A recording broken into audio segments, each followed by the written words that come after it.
Hey friends!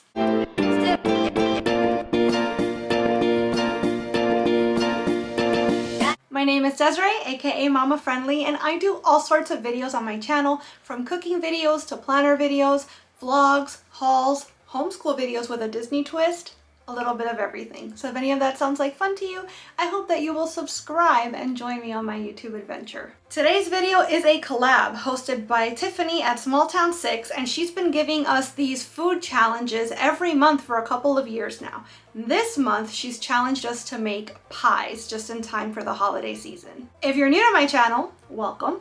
But if you're not new, then you already know that every month this year, I've been making a Disney park copycat recipe on my channel, but I've been giving it an allergy-friendly spin because I personally eat gluten and dairy-free, and my favorite Disney treats typically are not. So I've been finding recipes either online or in cookbooks and showing you how to make them at home, both in the traditional way you'd find at the park and in a gluten and dairy-free way. This month is no exception. So I am going to take Tiffany's pie challenge and give it a Disney twist by showing you how I made Whispering Canyon's apple pie. Whispering Canyon is a restaurant at the Wilderness Lodge in Walt Disney World, and I want to say that they have a version of this pie in Disneyland as well. But what makes this pie super special is that instead of having a second pie crust or even like a crumble on top, it's got like a cakey layer, like almost pancakey, and it is so good. So in this recipe, I'm going to show you how to make the three components that make up the pie. We're going to make our pie crust from scratch, we're going to make our apple filling, and we're going to make the cake batter that goes on top. It sounds and looks really complicated, but I promise it is super easy, and you will impress anybody that you serve this pie to. And as I mentioned, I'm going to be showing you the way I did it, which of course is with gluten and dairy-free adaptations, but as we go along, I'm going to be giving you the actual true to the park recipe and ingredient list so that if you do not have allergies, you can make it exactly how you'd find it at the restaurant. Now remember, this is a collab, and so if you want to see what all my other friends made for their pie challenge, you can check out the link to the playlist in the description box, and you're also going to find Tiffany's channel listed there. All right, friends, let's make some pie. For our Whispering Canyon apple pie, we need lots of ingredients, but mostly because there's three components that are going to make this pie up. We need to make our pie crust, we need to prepare our apples, and we need to make our apple pie batter. So I'm showing you here everything we need for the entire recipe. I'll break down by component how much of each thing you need, and as we get to each component, I'll refresh your memory as far as the ingredients. So for our pie crust, we need 4 tablespoons of butter cut into small pieces. This is the butter that I'm going to be using today to keep it dairy free. So again, that was 4 tablespoons of this cold, cut into small pieces. It says a 1/4 cup of shortening. I'm going to be using coconut oil. Should be the same thing, especially since mine is solid because it's cold in here. So 1/4 cup of that. 1 3/4 cups of all-purpose flour. I have 2 different kinds of gluten-free flour here. I'm going to use this one first, but I've only got so much of it. Once this runs out, I'll use this one. So it's not exactly the same thing, but it's what we've got, so it's what we're going to work with. So that was 1 3/4 cup of that for the pie crust. We need 1/8 of a teaspoon of salt, and we need 1/3 of a cup of 2% milk. This is my dairy substitute for all things cooking and baking. It's the original Nut Pods creamer, so this is what I'm using, 1/3 of a cup of this.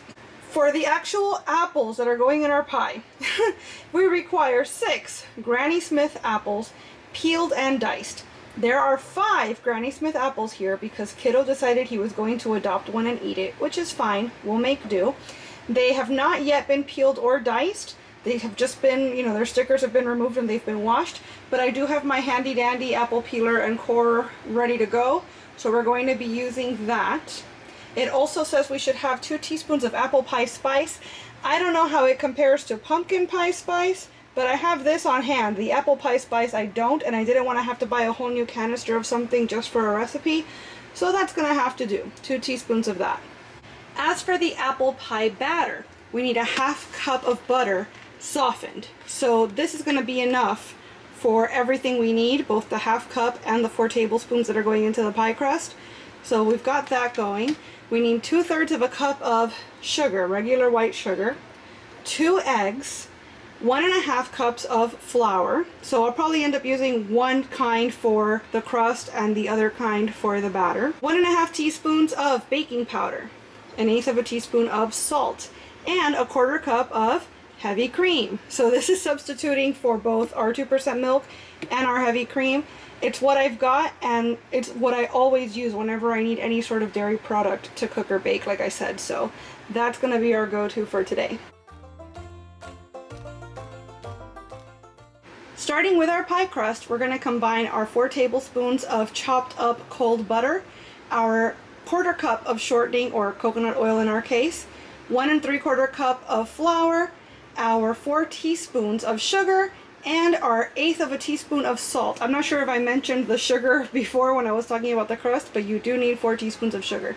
We're going to put it into the bowl and we're going to mix it until it's crumbly. This suggests that you use an electric mixer with a paddle attachment. I don't have that, so I'm just going at this analog style. We'll add in our 1/3 cup of milk and mix it until it's incorporated. Wrap the dough in plastic wrap and let it rest in the fridge for 30 minutes.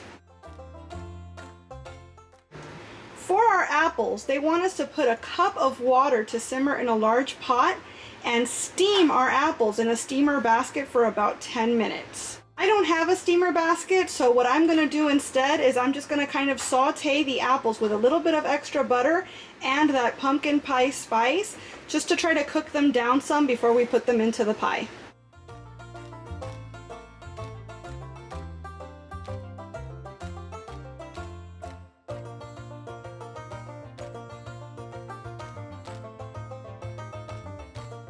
So now that 30 minutes have elapsed, we're going to try our best to roll this to a 1/4 inch thickness, and we're going to place it into a 9-inch pie plate and set it aside.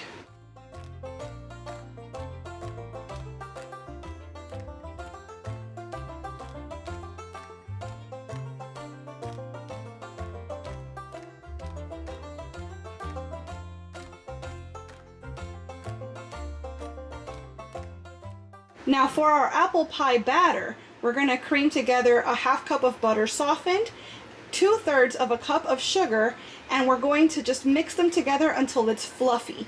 Then we're going to add in 2 eggs and mix until it's just incorporated. Next comes our 1.5 cups of flour, our 1.5 teaspoons of baking powder, and 1/8 teaspoon of salt in a small bowl separately. Once those dry bits are combined, we're going to slowly add them into our egg and sugar mixture and beat it on medium speed until it's combined, or, just use your whisk like I am. Lastly, we're going to add our 1/4 cup of heavy cream and just mix until it's smooth. We're going to set everything aside now so that we can pile everything together and get it ready to bake. So now that all of our components are ready, we're going to preheat our oven to 350 degrees Fahrenheit. I'm going to place 1/2 cup of my apple pie batter into the pie crust and spread it out. I'm going to top it with our diced up apples and then the rest of the apple pie batter. I'm going to cover the whole thing with foil and bake it for about 40 minutes, then remove the foil and bake it for about 20 more until it's golden brown.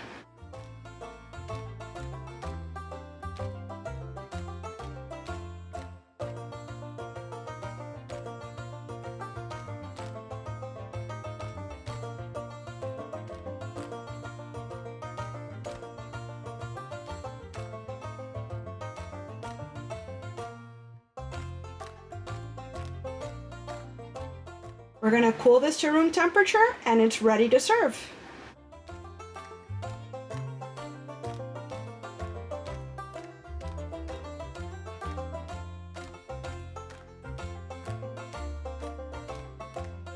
There you have it, pals. The pie was absolutely scrumptious. I ended up eating about half of it myself throughout the week. I would just cut myself a little sliver every day, and I ended up taking the rest of my parents because I could not be trusted with the rest of that pie. But it was super, super, super tasty. It came together much easier than I expected. I was particularly intimidated about making the pie crust, but it turned out really, really well, even with the substitutions that I had to make. And I will be using that pie crust recipe in the future for other pies because it was super simple and very versatile. Now, obviously, this is just a matter of personal preference, so you might want to try it with either flour and see what you like best. But you'll notice that I had 2 bags of flour, right? One of them was red, the other was blue. They were both from Bob's Red Mill, but the red bag was a blend of certain flours and the blue bag was a different blend with xanthan gum in it. So depending on the recipe, you might require one or the other. I was able to use exclusively the red bag because I thought I was going to run out at some point, but I ended up having enough from the red bag to just use that. And I'm learning that that one, to me, has a little bit of like a metallic aftertaste. I much prefer using the 1-to-1, which is the one that comes in the blue bag. You gotta read your labels if you're doing gluten-free cooking or baking because, again, some recipes do not want you using xanthan gum, or some people avoid xanthan gum altogether for other health reasons. So you might have to use the red bag if that applies to you, but I much prefer the taste and texture of the blue bag. So if I were to make this again, I would be going with that flour exclusively. But cooking and baking are all about experimentation, and especially when you're doing allergy-friendly cooking, it takes a little bit to kind of find your rhythm and find ingredients that you really vibe with. And like I said, this is just me speaking to my personal preference. So if you're new to this gluten-free and dairy-free journey, just maybe something to take into account. The recipe itself though, remarkable, and I'm actually really curious to try it just this way, but maybe with peaches instead of apples. I think that would be even tastier, but then again, I'm just a fan of peach pie. I don't think Disney makes a peach pie, but maybe they should. Anyway, if you have a particular Disney park recipe that you'd like to see me try to adapt to make it more allergy friendly, let me know your suggestions in the comments. I'm always excited to read them. And I would like to thank you so much for being here and watching this video today. I really hope that you enjoyed it. And if you did, I hope that you'll please give it a big thumbs up. I'd also love it if you would subscribe and click that notification bell because I post at least 3 times a week and I wouldn't want you to miss a minute. Thanks so much again for watching. See you real soon.